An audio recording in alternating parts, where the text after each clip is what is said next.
Kline. He is OneTrust Home Loans.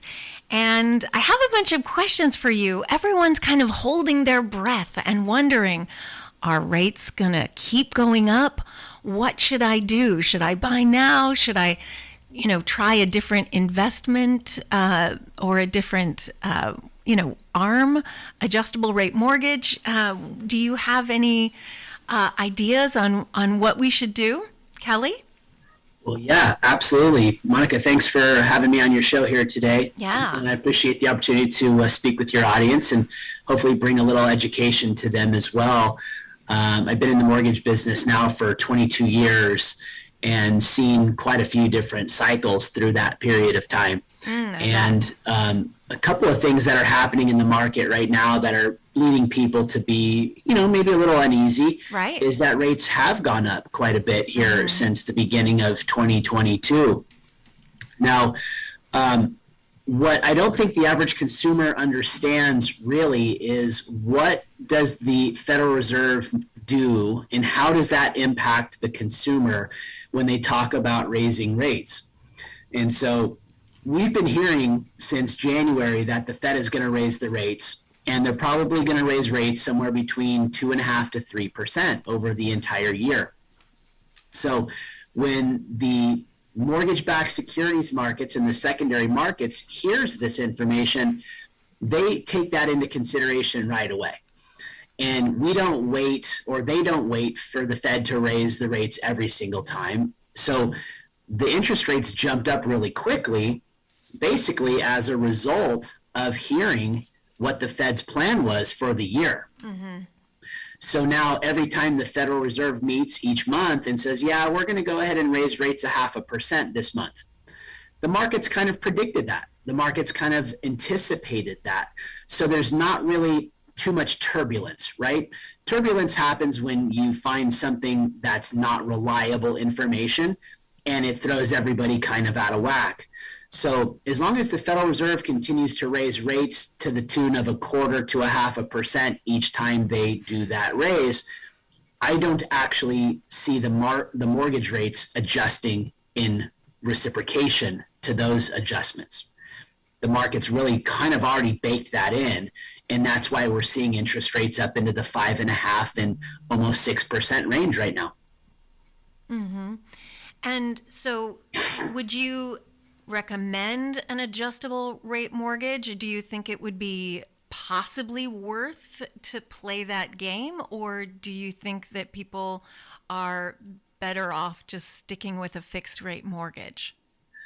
Very good question. And, historically, adjustable rate mortgages are really made for and good for fairly savvy investors, right? People who have a very short-term plan with a property, maybe a flipper, maybe somebody who has a very large asset base and they leverage their money in a variety of different investment vehicles. Or if you're doing a condo conversion. Yeah, right? So things along those lines. But for your average consumer, an adjustable rate mortgage is probably not the right tool for long-term successful home ownership. And a lot of times when you go into an adjustable rate loan, you do so because there's a difference in rate somewhere to the tune of 0.5% or greater in rate between a fixed rate and an adjustable rate. Well, right now, there really isn't that big of a margin gap between an adjustable and a fixed rate. So right now, while there's a lot of chit chat going on out there about getting an adjustable rate, if you really shop the rates around, they're not that different right now. So in my professional opinion, recording in progress, for the average consumer, I wouldn't really advise going into an adjustable rate environment at this moment. Yeah, that makes sense. I'm going to invite our my manager, Rick Turley, into the conversation. He's the Bay Area manager, the VP for Engel and Volkers. We have a couple listener questions, so both of you can quip in if you have some thoughts. I've got some clients looking to buy right now. They are basically with their parents, thinking about, what sorts of agreements, what sort of discussions do they want to have in advance with their parents as they are thinking of, getting a loan together and also buying a home together? What are some of the questions that they might ask themselves and each other? Kelly? Yeah, that's I'm seeing a lot of that, and I have been seeing a lot of that for the last 2 years. I think that there's a lot of generational wealth that's changing hands in the current times that we're in, with the baby boomer generation of 65 and overs having lost family members, having had parents with lots of real estate. That real estate's changed hands or sold, and there's been a lot of money kind of transitioning between generations. And so now a lot of the millennials and the Gen Xers are starting to reap some of the rewards of those families' inherited assets. And the best place to park it has been in real estate historically, and especially over the last 4 or 5 years as we've seen the market continue to drive upward. So having that conversation with mom and dad or grandma and granddad about, borrowing money or getting a gift of some funds to allow them to go purchase their own real estate is definitely something we're seeing often and regularly, and is something that is very relevant and very manageable within the mortgage marketplace today. Mm-hmm. Rick, do you see when people are buying houses at a family, is there some kind of conversation that you can help them either make peace or make good agreements in advance? Right, absolutely. That's a great question, Monica. And I believe no matter how tight the family is and how much in agreement they are going forward with the purchase, I think it's wise to really set out what the rules would be within the family. This has nothing to do with necessarily the title or even the loan. Once you've done all of the proper documentation and the lender's note and title and escrow are in agreement, there still could be agreements made between the parties if let's say the parents, something happens to the parents, want their down payment back and the kids don't want to sell. I mean, it would be good to kind of iron out some of those in some sort of even an informal agreement. That's just kind of at the consumer level, just having that discussion and documenting it, not a legal binding contract between the family members, but just actually kind of spelling it out what the intentions are. Kelly would know best about the what needs to go, what documentation is needed for all the participants if there's a loan involved. Title and escrow will have their requirements on how title is held. But then I would also caution, we see this in the transaction world. We see this happen sometimes midway through escrow, where maybe the borrowers aren't as strong as they had hoped to be, and the family has to come in with some down payment money.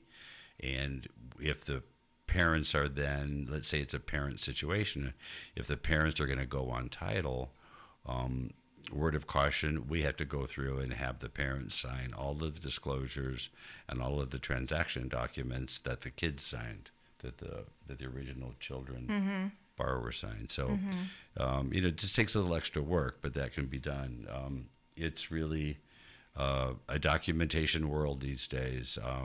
The more digital we are and the faster things are going, we can't shortcut a lot of the steps that need to be taken to get proper documentation. Absolutely. I'm thinking about self-employed borrowers right now. Like, what are some of the things, Kelly, if you have a client who's, is self-employed and they want to think about owning a house in the next couple of years, what are the things that they need to think about in order to qualify for a loan in the future? What are some of the tricks or the tips that they might think about? Like, okay, how do I want to structure my taxes and my deductions, and how do I buy a house in the Bay Area? Awesome question. And yeah, it's definitely a strategy session with self-employed clients. A couple of the big things that I like to educate my clients on is that there's two wars you fight in this world from a finance perspective. A, Uncle Sam, and B, the banking world. And usually you don't win both of those fights unless you play completely above board and fair, right? Well, Right. what does that mean? That means if you play above board and fair, you pay your fair share of taxes. And when you pay your fair share of taxes, the bank will then approve you based on how much income you report. The average self-employed individual doesn't usually pay their fair share of taxes because they have so many opportunities to write off expenditures against their business. So their gross profit versus their net profit has such a variance. And a lot of times that variance is what hurts them from getting qualified for a home loan. So a couple of things that I try to educate my clients to do if I know I have some runway to work with on their planning to buying a home is have them set up business bank accounts, use those business bank accounts to pay for as many of their business's expenses as they can, especially car payments and credit card bills. And by doing that, you can omit those personal debts off of the credit report if you can prove that the business has been paying for the expense on behalf of the consumer. So that's a good strategy. Another good strategy is an item on your taxes that's called depreciation. And if you take a depreciation expense deduction off of your income, it means you pay less in taxes. But in the mortgage world, depreciation is merely a paper write-off. So you can depreciate the assets that your business has, like your phone and your computer and your vehicle and your office equipment and whatever other expenses or things that you might have had to buy to run your business. You can depreciate those, reduce your net income, but not have your net income affected for the purposes of qualifying for a home loan. So if you get a little bit creative and you get a little bit of coaching in advance, then Loan Coach gets you into a home loan. Now I want to ask you some questions about people buying a property with multiple owners, and they're thinking about going into a duplex, and they kind of want to think about, like, what do I need to think about with an income generating property? So that can get a little bit tricky, even more so than the parent-child acquisition of real estate, right? Because you're talking about just uninterested parties who want to partner up and buy real estate together.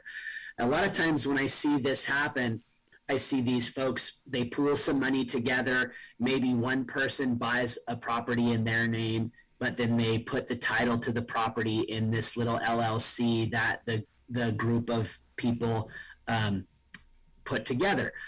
And then you kind of have limited exposure to the individuals behind the LLC. And maybe if one person has strong credit, a strong buyer profile, they're the one who goes on the loan.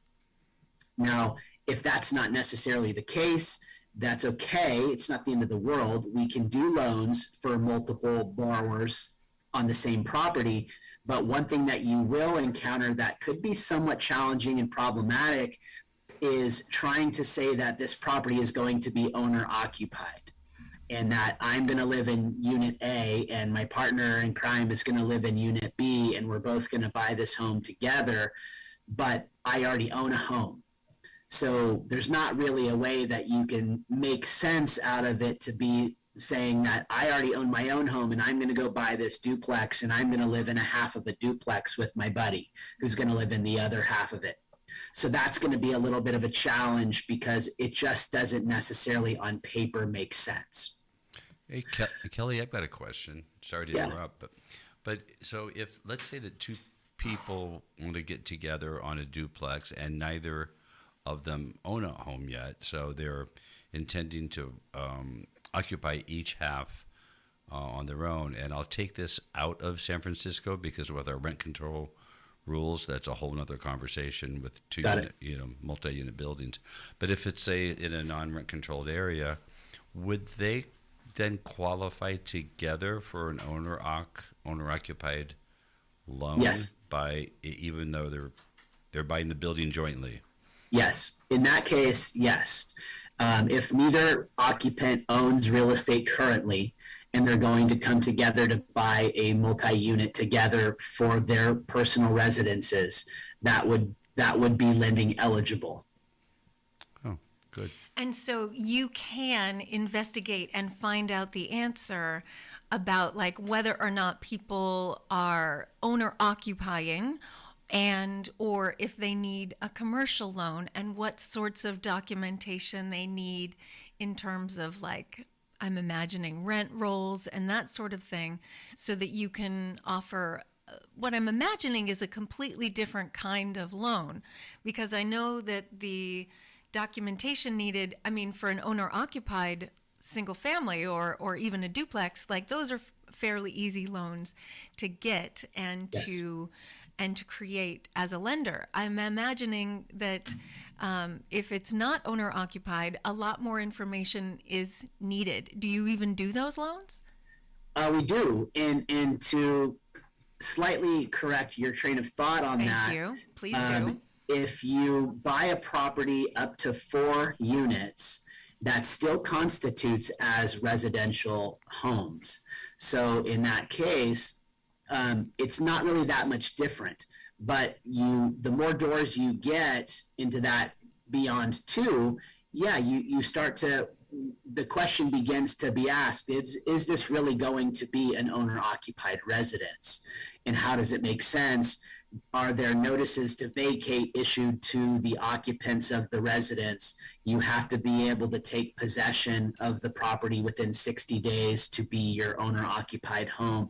So there's a couple of little caveats that need to make sure that you clear the pathway to occupancy for it to be able to be done as a primary residence that you plan to reside in. And then when I read that question too, Monica, I was thinking that maybe the listener wanted to know about multiple people going in together to buy a multi-unit building. And if that were the case, then Yeah, that's of course also the true. rent roll would be really important as to the lenders will only allow a certain percentage of the current rent as a way to help pay off the debt. So you're not getting 100% of the rent to help qualify. And then, of course, the people that are the buyers would have to qualify on their own right. Yes. Correct, Kelly?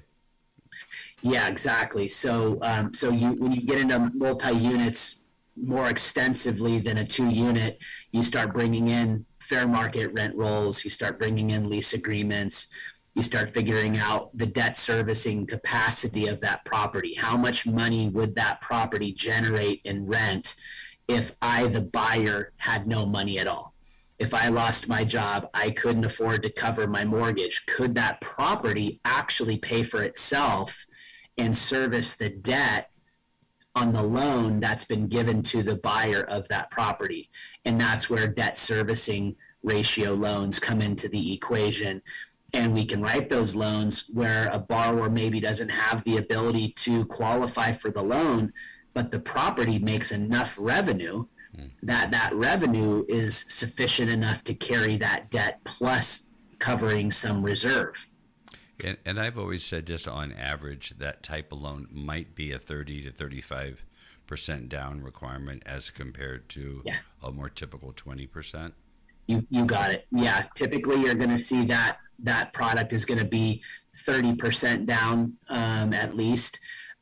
However, in 2 examples, FHA will do loans to a primary borrower who's buying a multi-unit with only 3.5 to 5% down. And a VA loan is also eligible for a military individual, active or non-active, who has eligibility with their VA certificate to buy up to 4 units as an owner-occupied home if they don't currently own a residence. So you can find a fairly reasonable VA or FHA buyer wants to buy multi-units, that's doable. Yeah, and then with Right. a VA, they have zero down. It's an amazing program. Yeah, Well, thank you so much, Kelly.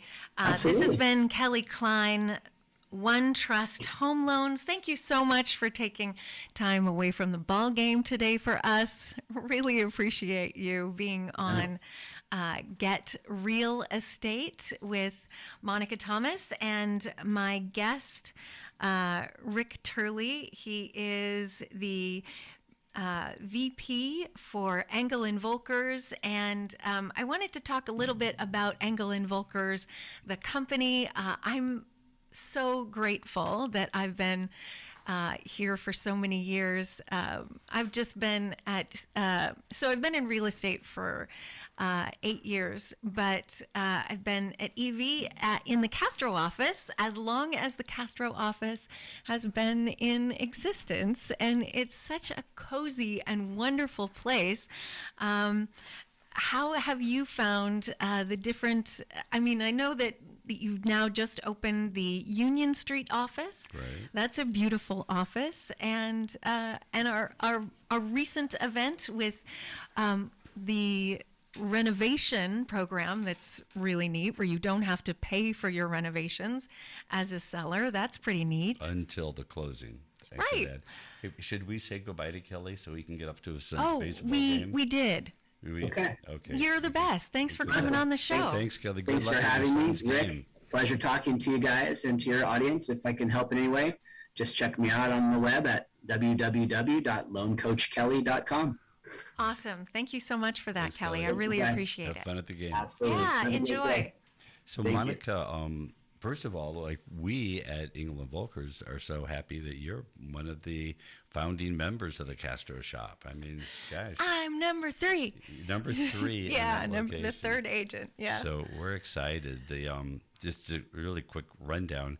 Our company is now, I think, 42, maybe 43 years old, and founded in Hamburg, Germany. There are 130 some odd. 1,030 some odd shops around the globe, many throughout Europe. And they're I've really enjoyed visiting all of the Engel Volker shops around the world. I've been to Budapest and Greece and the Champs-Élysées and Paris.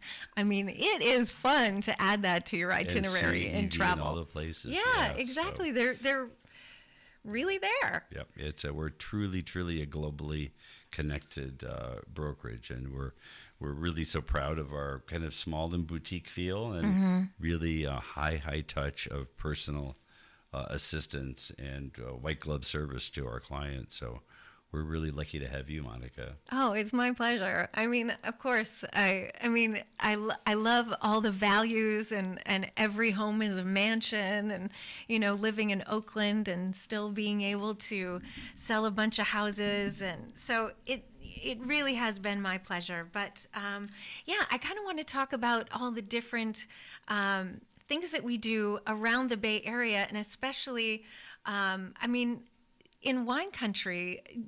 Do you ever go up there? I mean, I know that we went there for the recent event. Oh, no, I was just there yesterday. We have I felt like you 5 shops get in, around up in there. Marin and 3 in Sonoma, 2 in Napa. I will tell one quick little interesting story about our I would shops love up it. there.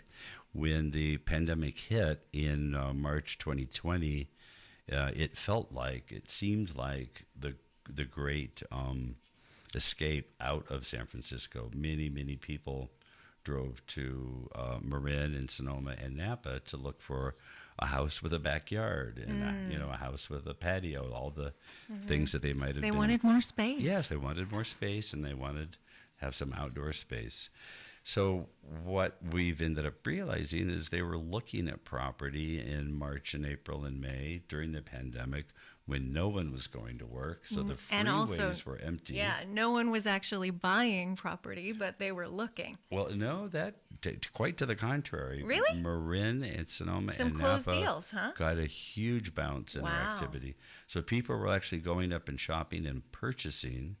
But now, fast forward almost a year and a half later, Many people are back to work, and all of a sudden, that quick 20-minute drive from, let's say, Larkspur to downtown San Francisco is now it's back not to an hour, 20 minutes. It's not a quick drive anymore. Right. So we're actually seeing some people that have had a home there for a year and a half actually looking at Really? moving back into the city. Oh, wow. So just an interesting side note on that. But the counties to the north, to the east, and even San Mateo to the south, Yeah. all got some movement from people leaving the city. That's actually my experience too, because when the pandemic hit, I got a bunch of friends who were like, I need to leave my rent-controlled apartment in the city that I've lived in for 20 years, and I have to get a single family in Oakland. And I was so busy that all I could do is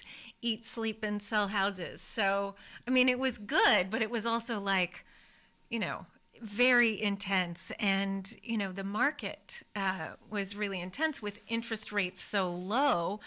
But then the competition among buyers was pretty fierce. Exactly. We had the fear of missing out going on. We had people just, doing 15, 20, 25% over the asking price and still losing.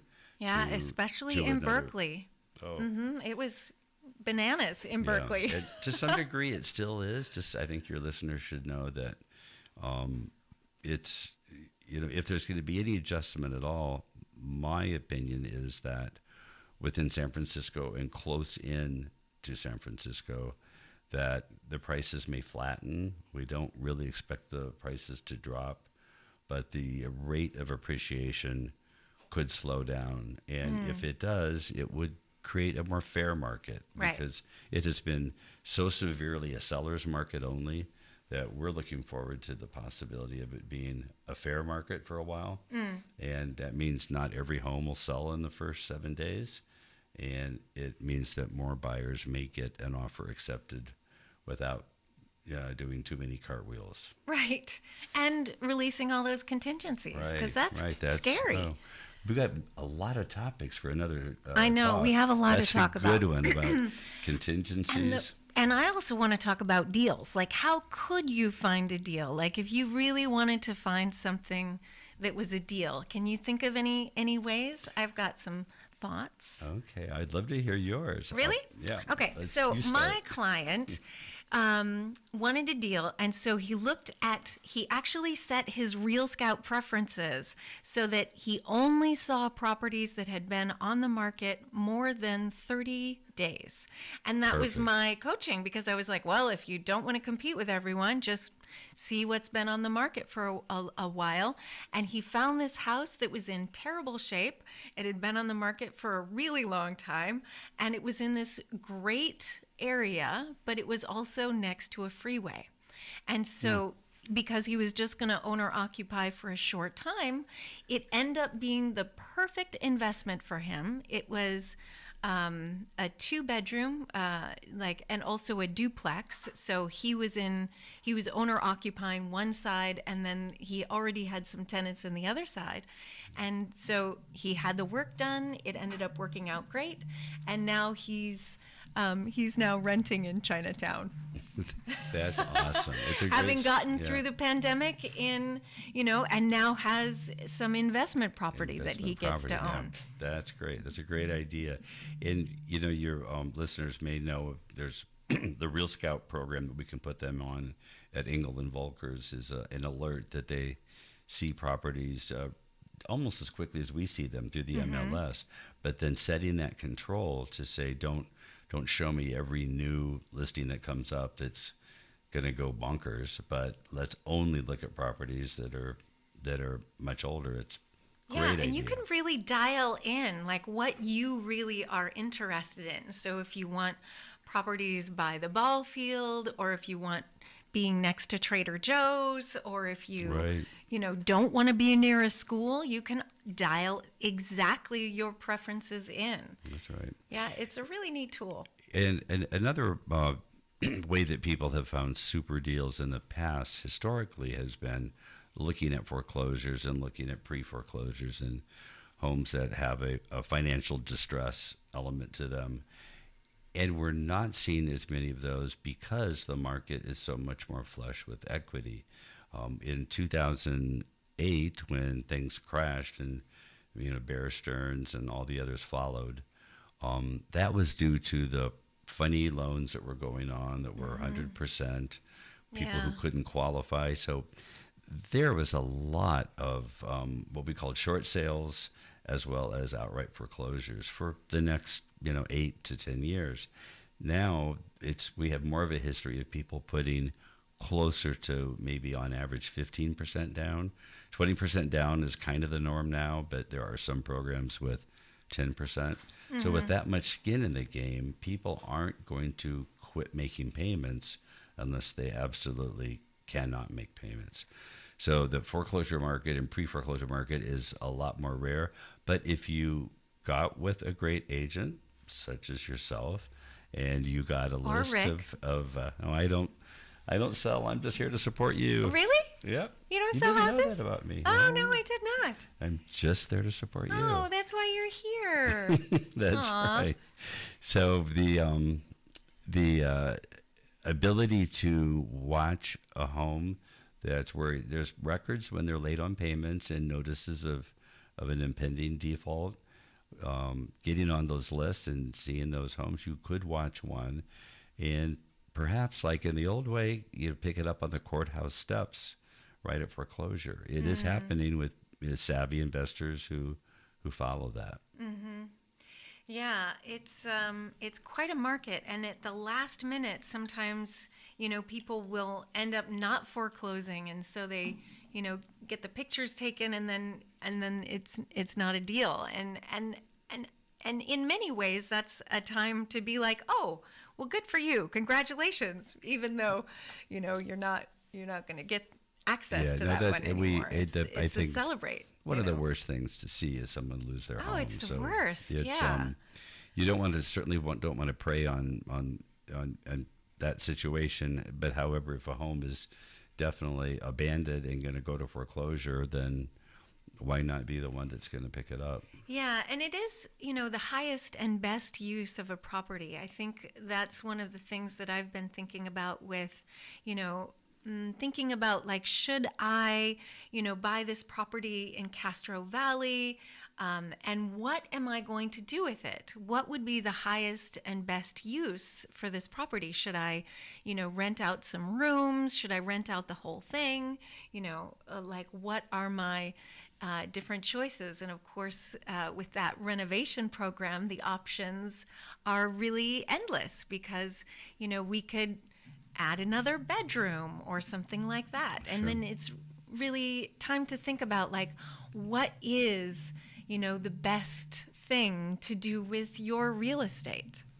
It seems to me that once you've amassed the what you believe to be the down payment needed, and again, if it's non-owner occupied, it's going to be more stringent. It's likely going to be a little more down payment, and certainly the interest rate won't be quite as favorable. So the easiest answer is buy it and live in it. But if Well, you're I would really, just want to rent a room, rent out rooms. So I'm living still in it, but then I'm renting out rooms because Castro Valley is a really big, expensive. There are a lot of Teslas in the neighborhood. So I'm hoping that I can get someone to rent a room that, needs a reasonably affordable place to stay. I would think that's entirely possible. Because there's serious money in Castro Valley. Right. Well, thank you so much for coming on Get Real Estate. I'm happy to be here, and I love your program, love the format, and I'd love to do it again sometime. Yeah, likewise. We should have more people come on, especially from, we could have Real Scout and... Right. I really enjoyed her tips and tricks for how to get more out of Real Scout, both as the client, there are some interesting things that people can get more out of their searches. So they really actually dial in to what they are, because a lot of times with, emails that we're getting so many emails every day and we can't even look or read all of the emails that we get because we sign up for like Right. all these things. And so you really have to like manage your choices and say yes to the information that you really want, because otherwise we're just in this overload of, too much information, too much data. Right. Right. So we really have to like dial in, what really do I want? What really is going to support my family, and how are we, I think also as a homeowner, we really do want this both to be a pleasurable, beautiful, relaxing place, but then also to be a good investment. Right. Right. And I think it's entirely possible to have both if that's your goal. Absolutely. Another topic we could go deeper on is the free model program, and especially if among your listeners there are people who maybe have had a house in the family for a long time, maybe children have inherited the house and it's been rented out and now they want to sell it. The free model program is where the licensed general contractor will take whatever improvements you, and often it's the owner and the realtor, come together to decide what improvements should be done, and they advance every bit of the work. They pay all the subs. It's under a general contractor's agreement with insurance and proper licensing, and then they pay the entire amount at close of escrow, so no upfront costs. Yeah, it's such a neat program because you don't actually have to worry about it or hire the subcontractors. And, also as a realtor, I've done houses where, I took so many loads of stuff to the Goodwill, and I found painters and got quotes, and all of it was so much work. But it's so luxurious having someone else do it. And I think the free model program is it's such a neat idea. Yeah, we're really excited about it. Yeah. Thank you so much for coming on. Great. Thank you, Monika. Get Real Estate. And you can find more at getrealestate.us right here at the Edge Studios. And thanks so much for listening.